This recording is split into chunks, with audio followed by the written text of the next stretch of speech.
ETCO. All right, who remembers them? Well, not too many of you, I guess, because I tweeted a picture of this old surplus catalog a week or two ago or so and didn't get much response. And I think that is serving as a reminder that I'm old and that the demographic of well the hackers and makers seems to be younger. In any case, ETCO, they were one of the many surplus dealers back in the mid '80s that everyone knew about. Everyone knew about, and they come from the era of the paper catalog, as you can see.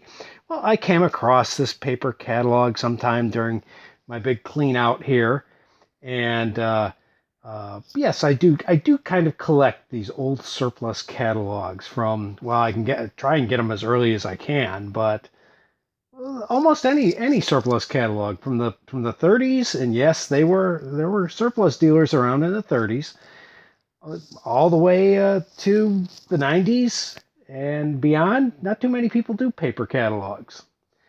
Anyway, like I said, I tweeted this picture, got not a whole lot of response, but hey, I figured all you youngsters, you gotta know what the old days were like. So ETCO, yes, they were out of New York, I think, upstate New York. In fact, I can see Plattsburgh, New York. Now, there was also a Canadian ETCO. I don't know if it was more or less the same company. I don't know. But in the U.S. here, ETCO was the New York company.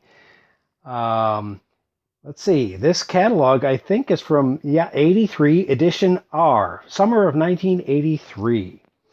And well, let's take a walk through it and see what it was like back then. There was no online surplus dealer, eBay presence, or anything like that. Good old cheap paper, and yeah, this is really cheap paper. And if you go to a hamfest, occasionally there'd be a stack of these, along with the good old Nuts and Bolts magazine from years ago. And yeah, basically the surplus dealers would just spam with paper catalogs. And hey, they were great because they were full of all sorts of cool stuff. So let's look and see what surplus was like. Oh gosh, how many years ago was that? 35 plus years ago? Gosh, a lot of you guys weren't even born. Anyway, first thing on the cover you see is cable TV. Yeah, that was the big thing back in the mid 1980s. You see it in radio electronics, popular electronics, the hobbyist electronics rags, and the surplus dealers because everyone was getting cable TV. And of course, everyone wanted to build a descrambler. And in those days, you could because the scrambling systems were fairly crude, and essentially they just suppressed the sync pulse. And this was the old NTSC, of course. This is, of course, for the American system. I don't know how the scrambling was done over with CCAM or PAL. I assume it was something similar. Basically, you murder the sync pulse and you have to reconstruct it. And that's what these cable descramblers did. And these surplus guys, well, they jumped right on the boat and to provide supplies so you could build your own descrambler. Yes, shaky legal gray area. So that's why it's on the front cover. But let's take a look at some other stuff. You can see more cable converters and stuff like that. And yeah, Oak, they're a good old name from back then. Complete control of something. Yeah, more cable TV. And books. Oh, yeah. Some of you might recognize some of these titles. Yeah, it's a terribly yellowed paper. I'm sorry about that. Let's see if can we zoom up on some of the. Yeah, look at that. Basic to Pascal. Remember that one? Oh, electronic music. Oh yeah. Anyway, oh, zooming too far. Anyway, Yeah, I think ETCO would kind of run advertisements, I guess, because this is more or less a pretty good sized magazine here. But yes, cable TV, video, and yeah, it's the good old ham radio stuff was kind of gone by the wayside. By then, there were of course some surplus dealers that were still dealing with that. Fair radio sales. Well, they're still going, aren't they? Yeah, they're going to be the last man standing, aren't they? But a lot of the hobbyist type surplus dealers, and you'd see these guys in the back, the ads of radio electronics and such like that. Um, yeah, they were not doing the old get your hammer running or whatever. No, these guys were doing cool stuff with video and cable TV and satellite TV too. In fact, well, those aren't satellite, but here parabolic microphone. That was a thing back then. I seem to remember Radio Electronics ran an article about that created a real, well, a shice storm. Let's just say that, because of spying and such like that. Monstrous buys from ETCO Bargain Zoo. Yeah, some of this stuff they just ran and ran. They probably had thousands of some of these items. Oh, here we got a World War II surplus gyroscope. Is a gold mine of gears, bearings, and precision parts for $30. I don't know what type it is. the, the thing, the printing is pretty bad. As you can tell, these things were just done on the cheap. Pocket camera, yeah, I'm sure that worked real well. Solar panels that, when they didn't work too well either, provides 3, 6, or 9 volts at 50 milliamps. Ooh.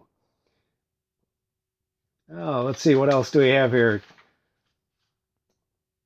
Oh, tubes. That's right. ETCO had an insert, and you could buy tubes, and lots of tubes. A lot of these are TV types, but if you went through the list, you could find. In fact, let's just bring it up closer so you can see. Yeah, a lot of kind of boring stuff, but if you get over towards the industrial numbers, they actually did have some really kind of cool tubes, and I remember buying some because occasionally they'd be in here incredibly cheap.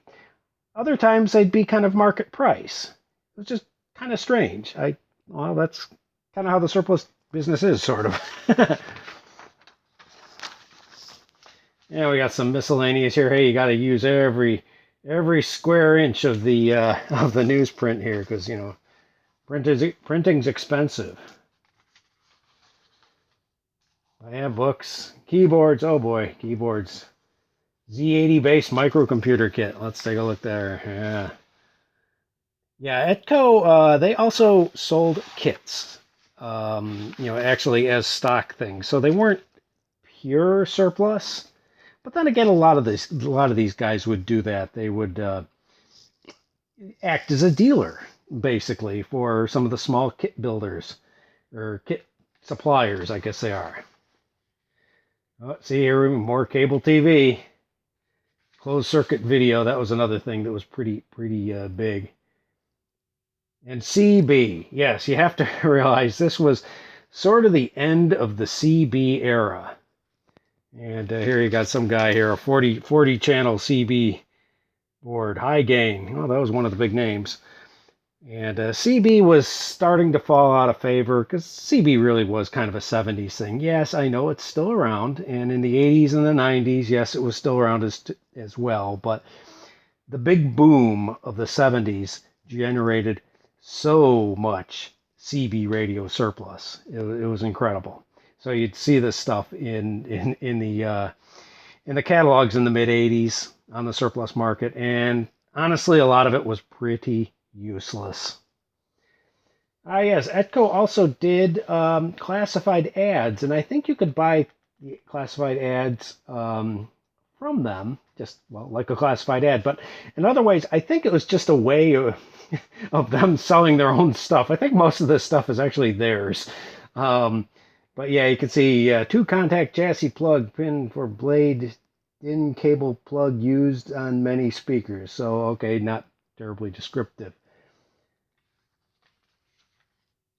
You can see more kits. And yes, lots of TV. Lots of video.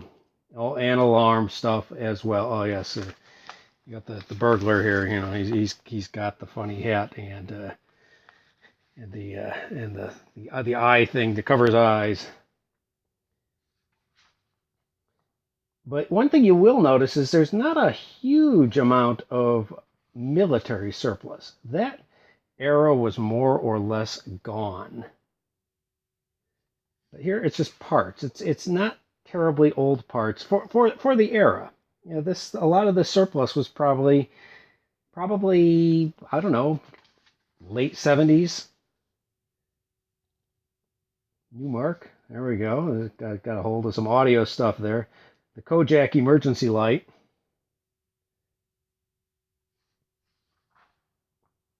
Radar detectors. It's another thing that radar detectors were becoming a thing because, well, the police started to get the actual radar guns started to get cheap. So the police departments started to get them. So, yep, there's all sorts of radar detectors. As you know, surplus hounds have got to get around the law. You know that. Answering machines. Oh, phones. Phones. And that is a really yellow page, isn't it? Yep, good old princess phone. Payphones. These are probably authentic payphones. $80. Go for a bit more than that now. More phones. Dialers. Gosh, there's a lot of phones. And more phones. ETCO handset cord riot. More from the telephone department. More phones. And yes, from the days when people used to etch their own circuit boards. You could get all the stuff. This probably was not surplus here. This was probably just stuff they stocked. Oh, see in the dark. Oh, okay, that's interesting. Is a lot of companies were doing these see in the dark things. They didn't work worth a crap. They used a image tube, infrared image tube. What were they? 6032s, I think. They dated from World War II or just after, and they were horrible. They were not like the image intensifiers like we see today on the military stuff or the Russian stuff. No, these were basically you had to illuminate the area, what was in front of you with infrared, and this basically was just an infrared camera tube. And they were awful. They just didn't work worth a damn. Oh, now we're getting into parts. Actual parts. Transformers. Yeah, all the good stuff you just kind of need. Wall warts. You got to have wall warts. Surplus guys love wall warts. Probably because you always come across them. And yeah, cords. Beam scope. More than doubles the size of your TV picture. Yeah, I'm sure that looked really great. Binding post, test equipment. Oh, here we go. I don't know. I don't want to know what this thing is here. The Untosh headphone it relieves muscle tension. I'm not sure how that works. I don't know what they were trying to do there. Order it by phone. Yes, you could actually order by phone. More electrical parts. Switches. You still see a lot of this surplus stuff. A lot of the same stuff. You know, and some of it dip switches. Yeah, they're just so standard. But yeah, just take a look at the prices. They're all over the book. You know, sometimes they're incredibly cheap. Sometimes they're surprisingly high. You know, of course, there was no ultra cheap Chinese stuff here. Chinese were still trying to get their act together. So this is kind of what the stuff was. Oh, look, digital readouts. Oh yeah, Sperry. Gee, Tube Time might know something about that. And you can see, look at the prices of this stuff. The Numatrons, they're expensive. Yet these giant burros that these days go on eBay for huge amounts of money, $4. Here we've got these little. I think these are those little. Are those little? No, okay. This is just a little LED thing. But here, the Sperry's. You see those on eBay all the time. 29 cents a piece. Gosh, if I could go back in time, just buy them all. Buy them all.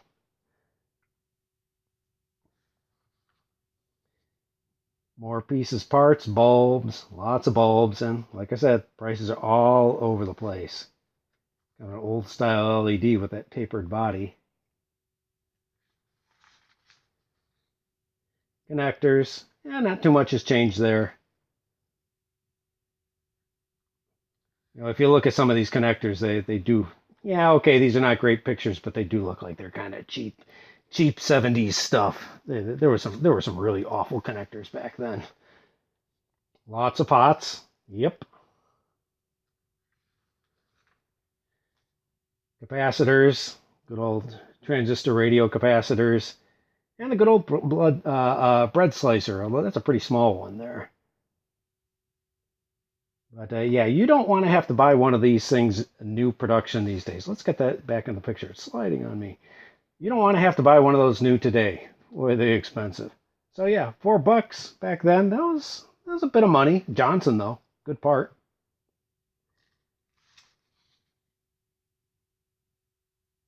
Just lots of little stuff here. 9 cents for this, 8 cents for this. Of course, people just get this stuff from Mouser and Jamico and all that these days. Disco, yes. And more surplus. Creepy looking guy. Resistors. ETCO scope. Boy, that probably was a piece of junk. But yeah. And oh, here we got transistors. Got the old germanium types, it looks like there. Transistor specials. A lot of Japanese and HEP parts. 2N169. That's good old GE, yes. Normally you find those with a top hat style with a little exhaust nipple on top. So they just use some generic artwork there.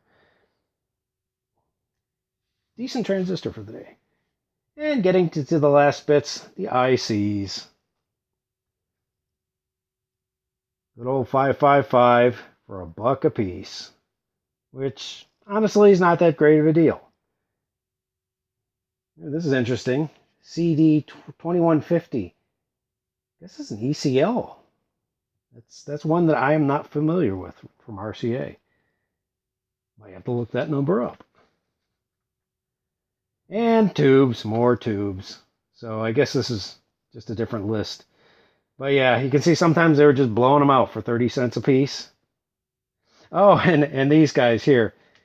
These are, I bought some of these. They're little sub minis. They're unmarked. And they're 5 cents here. At some point, they cut it all the way down to a penny a piece. And turns out they were probably sub-miniature tubes for proximity fuses in artillery. Tiny, tiny little things, completely unmarked. Probably made by Sylvania. Here's one of these infrared image converter tubes. Yes, does anyone remember those? Well, probably not, because you probably weren't born. But, oh, those things didn't work worth a damn. But, yeah. Into the back. And, yeah, we're back to more cable TV.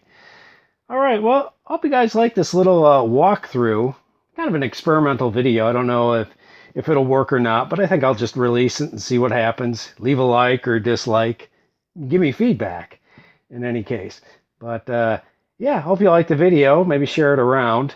And I do have lots more old-time surplus catalogs if you want to see what it was like back in the old days. And yeah, by all means, go back and pause the video if you want to get more information.